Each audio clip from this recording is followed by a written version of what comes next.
俺今なんてつい血迷って聞こえたか聞こえたよな寝てるセーフ You know, when it comes to writing a story, depicting a story, or conveying a relationship, writing about young love is very, very, very hard. And I can imagine that as a writer, somebody who put together the source material, right? Now, adapting anything is very hard. But really, most anime, if not all anime, comes from source writing, right? So it comes from either a light novel or a manga. And in this case, I believe this one specifically, so More Than a Married Couple, but not lovers. This one here comes from it looks like this one comes from a light novel.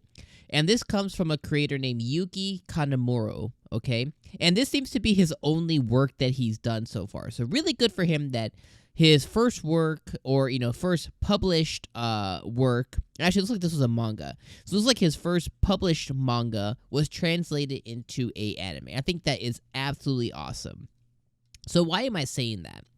Well, when it comes to More Than a Married Couple, but not lovers, I think that in the story that it's trying to tell, right, as a creator, as a writer, you have to try and write and convey something, convey a story. And when it comes to conveying young love, unless this writer specifically, and I don't know his age or anything of that nature, so I'm just assuming that he's a little bit older, but when it comes to writing a story like this, you really have to pull from your own personal experiences. So based on this specific story, I'm assuming that at some point this creator was in love with somebody and was just never able to kind of get those words out, but found somebody else in his life to kind of fill that void and fill that role.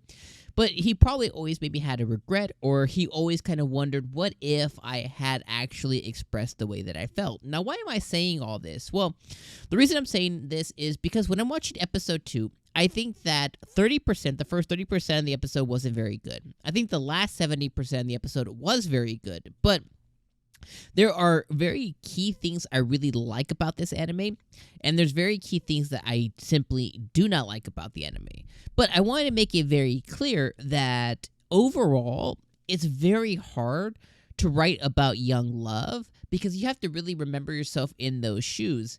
And I know things in Japan are a little bit different than they are here, so there's a lot more timidness than there is in the West when it comes to these kinds of subjects, and that's completely okay. Just kind of different demographic, different, way, different upbringing, different culture, which is completely okay. So let me talk about the episode specifically. So the episode really kind of, and I'll kind of provide my color as we go on. So the episode specifically very much starts off with Jirou dreaming about Shiori, dreaming about a perfect situation for him, which is Shiori feeding him.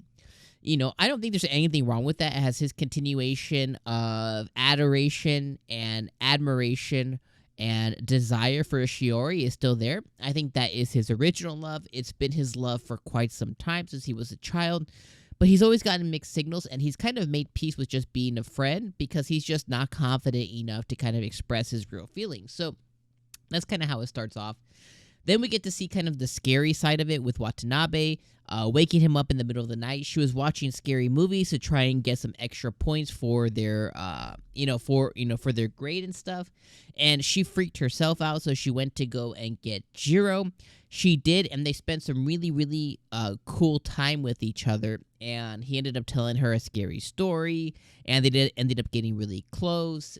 And eventually, Watanabe, she ended up showing Jirou that she had bought them matching outfits.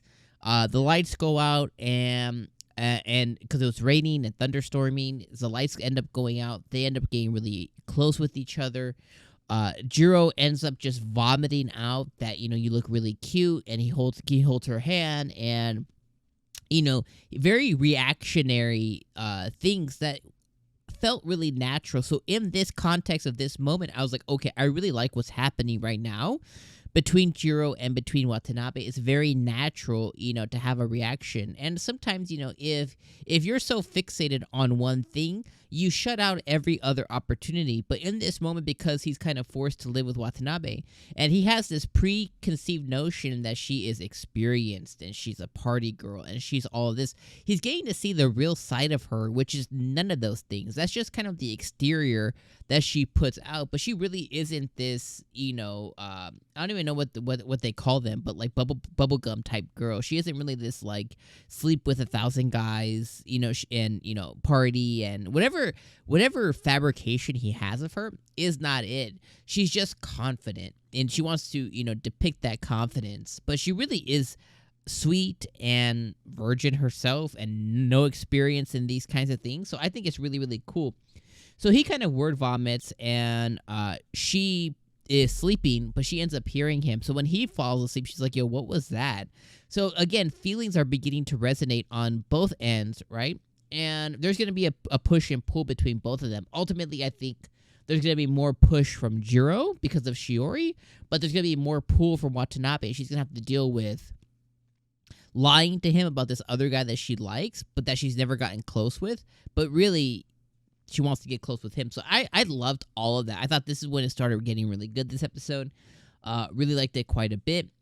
Then we transitioned, I thought that was really good, by the way. And then we transitioned to the Shiori stuff where Watanabe wanted to go hang out with her friends. She sends Shiori there to go look after Jirou because he wasn't feeling good.